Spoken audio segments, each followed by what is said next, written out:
Buenas noches. Estamos hoy acá con el señor Juan Felipe Cercharo, gerente de finanzas de, como mencioné, de Compassion. Vamos a hacerle una entrevista sobre lo que es el sistema de control en la organización. Nosotras somos estudiantes de la Uniminuto, Susana Vargas y Olga Altamar. Bienvenido, don Juan Felipe.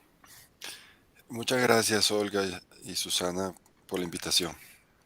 Muchas gracias. Gracias a Bueno, usted. queremos conocer un poquito sobre el sistema de control que tiene pues en el área financiera. Entonces quisiéramos saber eh, si las medidas que actualmente están manejando dentro de la organización, ¿usted considera que son suficientes para mitigar los riesgos?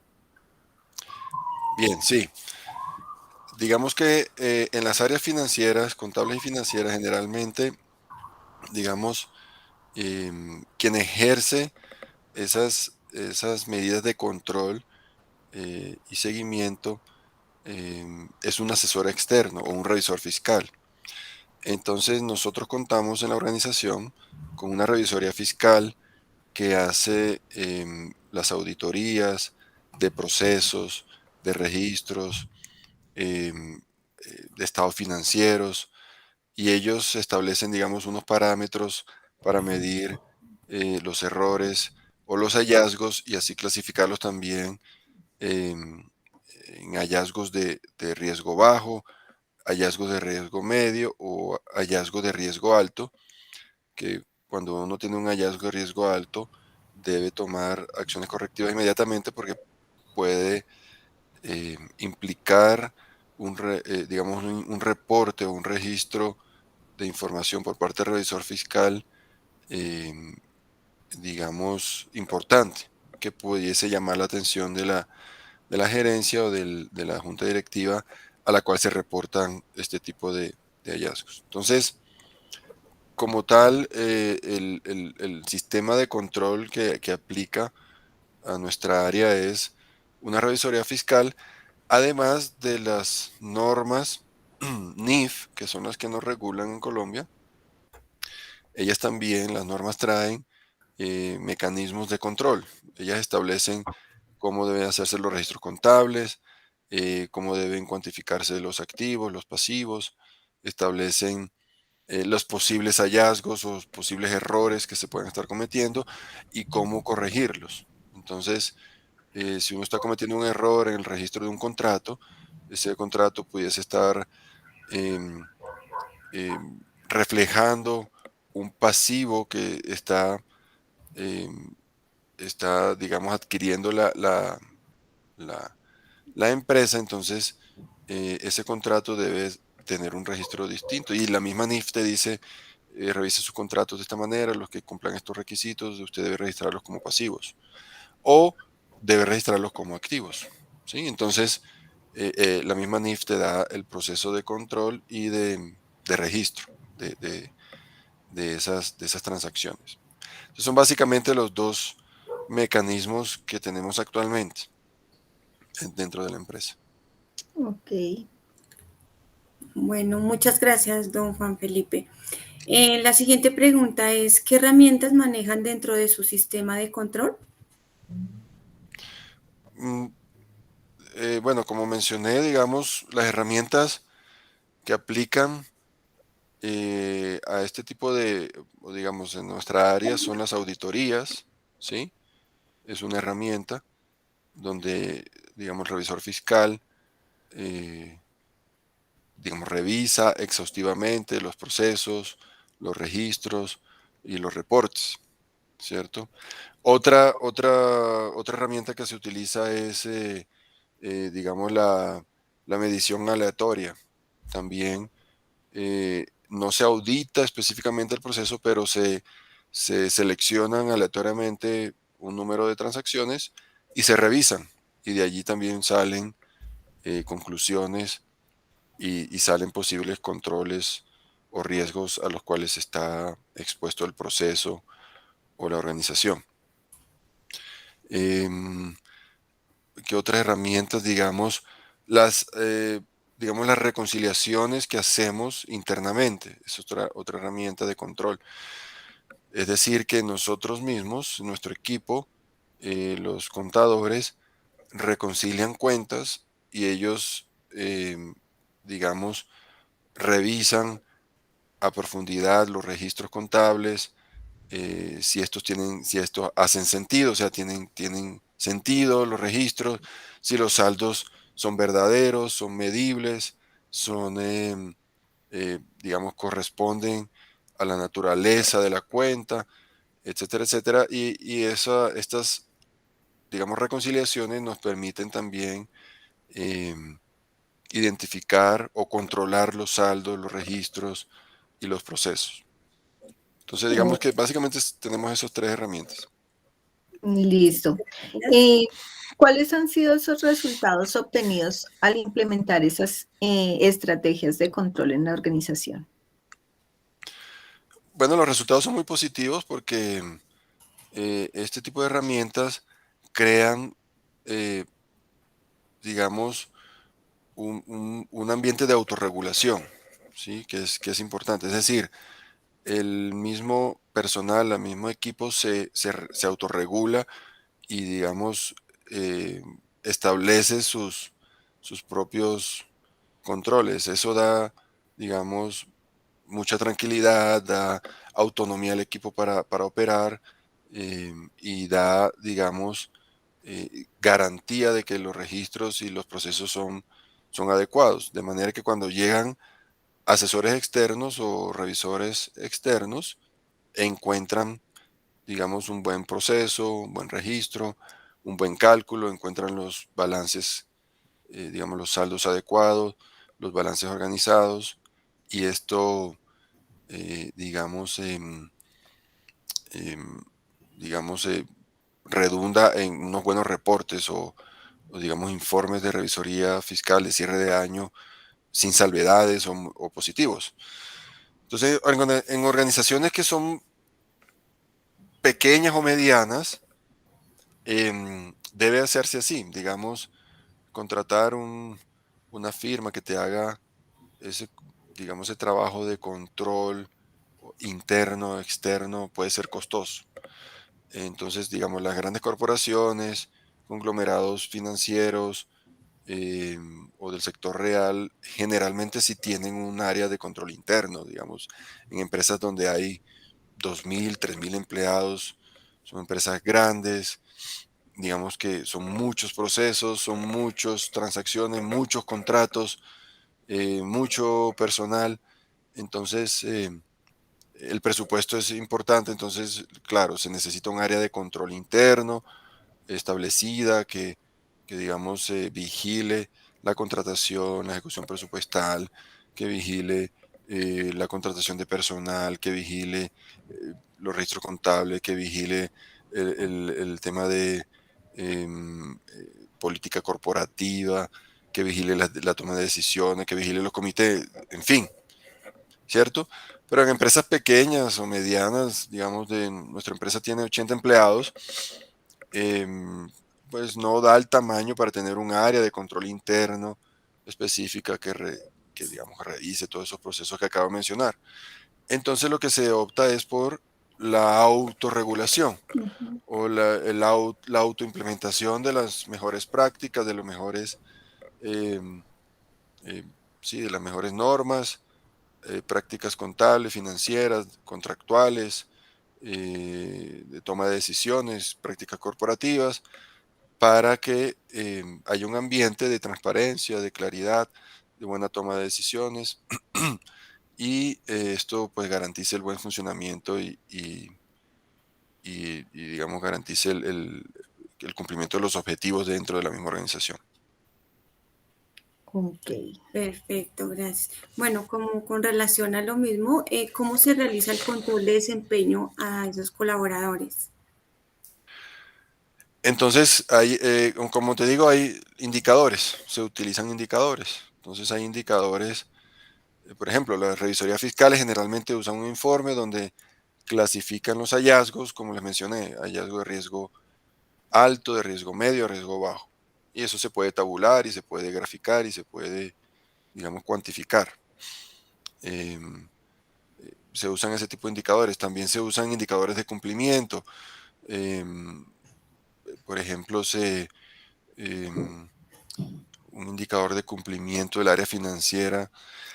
Bueno, lo que pasa es que nuestra organización es una entidad sin ánimo de lucro. Entonces, digamos, nosotros no evaluamos el desempeño como tal financiero de la empresa, sino que la razón de ser de nuestra empresa es la ejecución de fondos para, digamos, desarrollar programas sociales. Entonces, nosotros no calculamos EBITDA, no calculamos utilidad bruta, neta, no calculamos, por ejemplo, indicadores como las razones financieras, liquidez, rotación de inventario, rotación de cartera. No calculamos nada de eso porque, digamos, no somos una empresa del sector real o sector financiero donde esos indicadores te dejan ver, ¿cierto? La realidad financiera y de los procesos de la empresa. Entonces, en el caso de nosotros pues nos apoyamos en, en, en los informes de la revisoría fiscal, ¿sí? E internamente, digamos, nosotros eh, lo hacemos, digamos, tabulamos las reconciliaciones de cuentas que hacemos. Entonces, tenemos páginas o formatos o templates específicos para reconciliar ciertas cuentas. Entonces, vamos a reconciliar las cuentas por pagar. Entonces, hay un formato y ese formato pues tiene unos parámetros y unas explicaciones para cuentas por pagar mayores a 60 días y cosas así. Entonces, ese tipo de herramientas nos permiten medir y saber mes a mes. Yo lo que puedo hacer es revisar mes a mes la reconciliación de estas cuentas, de las diferentes cuentas. Entonces, si llegara a suceder algo o alguna investigación, yo puedo remitirme a la reconciliación de las cuentas del 2020, cualquier mes. Voy a julio del 2020 y ahí puedo encontrar cuál era el estado de las cuentas por pagar, el estado de las cuentas por cobrar, el estado de los ingresos recibidos para terceros, el estado de los gastos. Entonces hacemos un análisis de gastos por centro de costos, ¿sí? Puedo ver el estado de los anticipos empleados, entonces yo puedo ver cuánto se le giró a X empleado y cómo lo legalizó. Entonces yo puedo ver cómo hizo esa legalización, sus facturas, sus gastos de transporte, alimentación, hotel, eh, todo, ¿sí?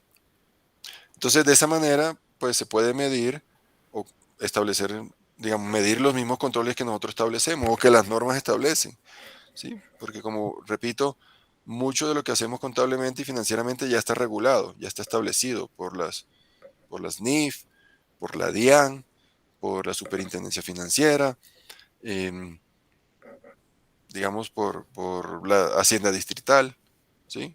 Secretaría de Hacienda Distrital, en el caso de impuestos locales o distritales. Entonces, lo que hacemos es organizar esa información para poderla consultar, medir y, y hacerle seguimiento y tener la historia de todos de esas transacciones. Ok. Bueno, otra de las preguntas que tenemos es, ¿cuáles son los indicadores de gestión pues, más relevantes que maneja la organización? Pues entendemos que la revisoría pues es quien hace como ese control, pero no sé si tiene algún indicador específico que manejen ustedes. Hay indicadores de gestión.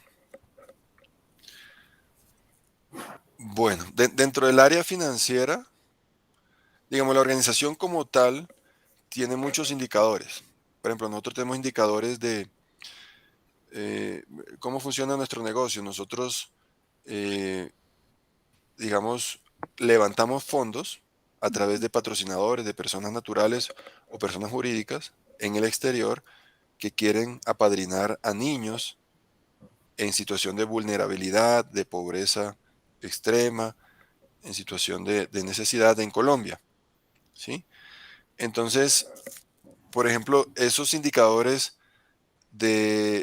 por ejemplo, indicadores de si un padrino envía un regalo especial, aparte de su patrocinio, del valor de su patrocinio, envía un regalo especial a su beneficiario, eso lo medimos, por ejemplo.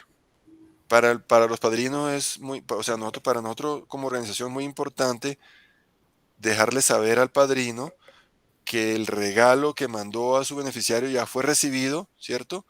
Y fue entregado. Entonces, hay un proceso muy específico para eso dentro de la organización. Y hay un indicador que te deja ver los regalos entregados y los regalos pendientes por entregar, ¿sí? Eso es clave y le da mucha credibilidad a la empresa, Ujú. a la organización, de que los fondos que recibe y que el padrino direcciona a su beneficiario están llegando, ¿sí?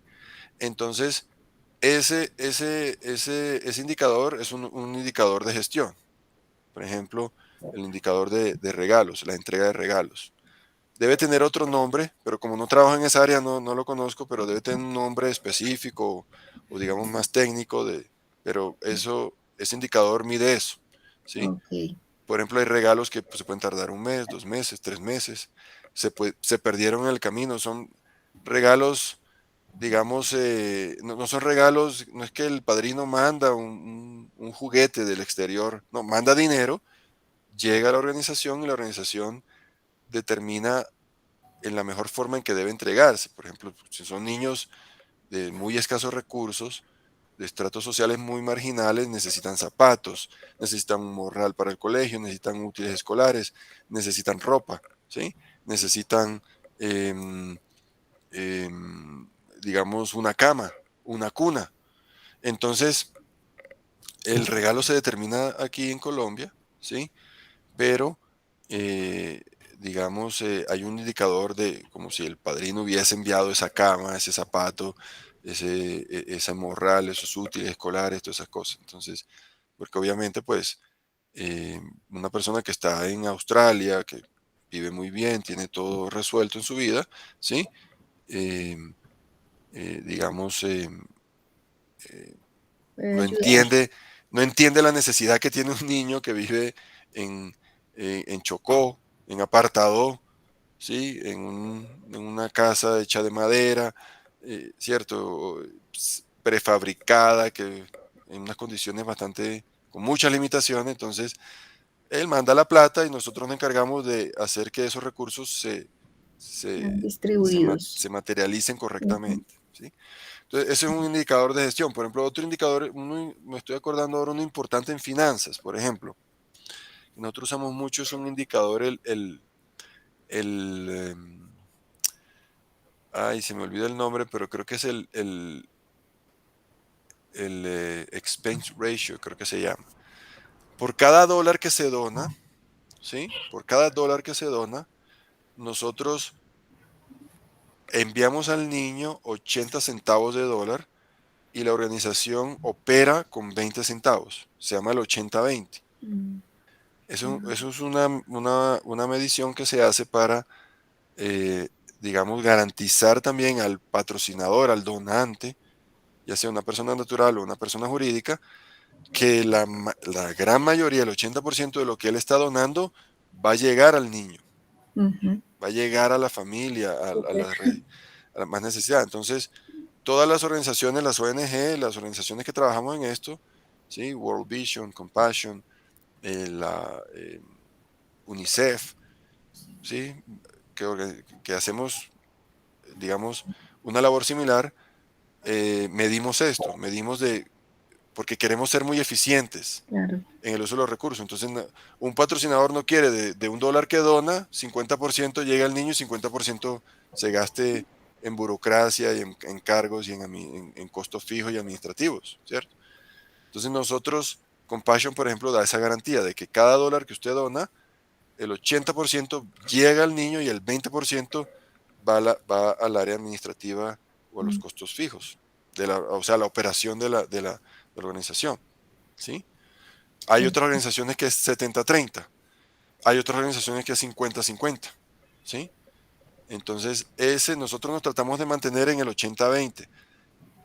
Esa relación puede cambiar, claro que puede cambiar. Cuando se hacen mayores inversiones en activos de capital, o se hacen inversiones en software, o se hacen inversiones en implementación de proyectos o rediseño de programas o cosas así. Es decir, los gastos administrativos y operativos pueden subir un poco y afectar el ratio, la porción que llega al beneficiario. Entonces lo que nosotros hacemos, medimos eso de manera que nos mantengamos en un 80-20, pero pudiese ser 75-25 en algún punto, en algún año, ¿sí? O puede ser 82-17, mucho mejor, 82-18, perdón, ¿sí? Entonces, la empresa, ese indicador de gestión es importante para nosotros como organización sin ánimo de lucro y como promesa de valor a los patrocinadores o a los donantes. Ok. Muchas Entre gracias. otros indicadores que pueden Indicadores que haber, se manejan. hay muchos, sí. Ok. Perfecto, gracias. Bueno, por último queremos saber si en estos momentos considera que tienen alguna problemática o aspecto a mejorar frente al sistema de control. Obviamente sí, digamos, digamos, no hay todo proceso es susceptible de mejora, ¿sí? Ujú. Todos los procesos son susceptibles de mejora, por tanto, pues hay oportunidades para implementar mejores controles y mejores, digamos, mitigar mejor los riesgos, ¿sí? Entonces sí, sí, alguien que diga, el que diga en cualquier empresa que ya está resuelto todos sus procesos y sus controles, miente. Entonces, obviamente, si hay espacio, como te digo, todos los procesos, por eso las empresas invierten en software o renuevan su software todos los años. ¿Por qué? Porque buscan herramientas que le permitan una mejor automatización y un mejor registro y un mejor reporte de datos. Y siempre sale una mejor versión y siempre sale una mejor, sí, sale un mejor em, eh, software o sale, sí, ahora estamos hablando de inteligencia artificial para hacer muchas cosas, ¿cierto? Entonces, sí hay oportunidades de mejora. Nosotros como organización acabamos de implementar un ERP en el área financiera que es global.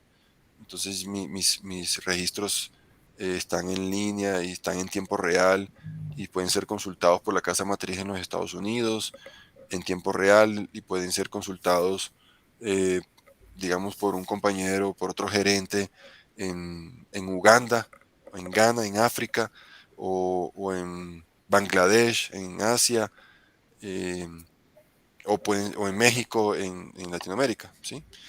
Entonces, ese tipo de herramientas ayudan a controlar mejor los procesos. Tesorería puede ver en tiempo real cuánto me estoy gastando yo cuáles son mis comisiones bancarias, cuál fue el valor del pago de mi nómina, cuál fue lo que yo le pagué a XY eh, empleado.